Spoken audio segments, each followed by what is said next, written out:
एक बार एक छात्रा अपनी सहेलियों के साथ वृंदावन में गई। वृंदावन में उसने ठाकुर जी और राधा रामण बांके बिहारी, राधा बल्लभ और बरसाना के दर्शन किए। राधा रानी से उसका मन बहुत प्रसन्न हुआ और जब वह कूंज की गलियों में चल रही थी, उसने लड्डू गोपाल को देखा। उसके मन में विचार आया कि लड्डू गोपाल मेरे पास भी होना चाहिए। उसने देखा कि बहुत से लोग लड्डू गोपाल को हाथ में लिए घूम रहे हैं। उसी समय उसने सोचा कि क्यों ना मैं भी लड्डू गोपाल को अपने साथ ले आऊं, उनसे बातें करूंगी। फिर वह लड्डू गोपाल को लेकर वृंदावन से वापस अपने घर आई और अपनी माँ से कहनी, मम्मी देखो हमारे घर ठाकुर जी आए हैं। धीरे धीरे वह लड्डू गोपाल की सेवा करने लगी। वह उन्हें भोग लगाने लगी, उनकी पोशाक बदलने लगी और दिन भर में हर वक्त लड्डू गोपाल से बातें करती थी। स्कूल जाती तो उनसे बातें करती, खाना खाती तो उनसे बातें करती, सोने जाती तो भी उनसे बातें करती। समय के साथ साथ वह बड़ी हो गई और नौकरी करने लगी। अब उसके पास लड्डू गोपाल की सेवा करने का समय नहीं था। फिर भी वह सुबह नौकरी पे जाती तो लड्डू गोपाल से बातें करके जाती और शाम को घर लौटते वक्त भी उनसे बातें करती। उसने अपनी माँ से कहा, मम्मी आप लड्डू गोपाल की सेवा किया करो, उनको भोग लगाया करो और उनकी पोशाक बदल दिया करो। एक दिन उसने देखा कि लड्डू गोपाल की पोशाक एक ही रंग में लटकी है और उनका चेहरा साफ नहीं है। यह देखकर उसे ख्याल आया कि उसकी माँ लड्डू गोपाल की पूरी सेवा नहीं कर पा रही है।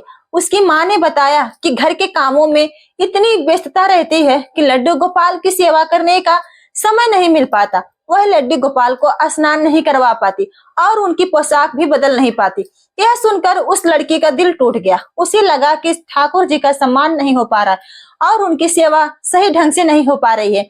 उसने ठान लिया कि उसने लड्डू गोपाल को कहीं विसर्जित कर देना चाहिए, क्योंकि जहां उनका सम्मान नहीं है वहां उन्हें नहीं रहना चाहिए।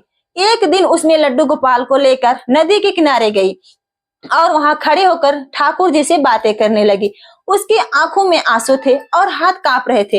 वह बार बार कह रही थी कि मेरे कन्हैया मुझे माफ करना, मेरी गलती है कि मैंने आपको वृंदावन से यहाँ लाकर रखा, लेकिन मैं आपकी सेवा नहीं कर पाई, मुझे माफ करना।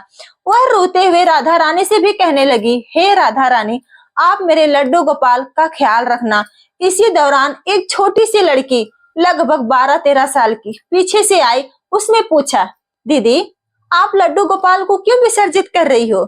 ये तो बहुत सुंदर हैं, बहुत प्यारे हैं, क्या आप इन्हें मुझे दे सकती हो?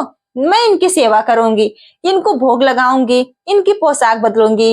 यह सुनकर वह लड़की थोड़ी राहत महसूस करने लगी और उसने मन ही मन तय किया कि वह लड्डू गोपाल को उस लड़की को दे दी जो उनका सम्मान और सेवा करना चाहती थी। उसने लड्डू गोपाल को उस लड़की को सौंप दिया और कहा, तुम मेरे लड्डू का ध्यान रखना। वह घर लौट आई, लेकिन मन में बहुत सारी चिंता और सवाल उठ रहे थे। क्या वह लड़की सचमुच लड्डू गोपाल की सेवा करेगी? क्या वह उन्हें खिलौना समझकर खेलने लगेगी? रात को उसने यह सब सोचकर आंखें बंद की और सो गई। रात को उसे एक स्वप्न आया। स्वप्न में वह लड़की लड्डू गोपाल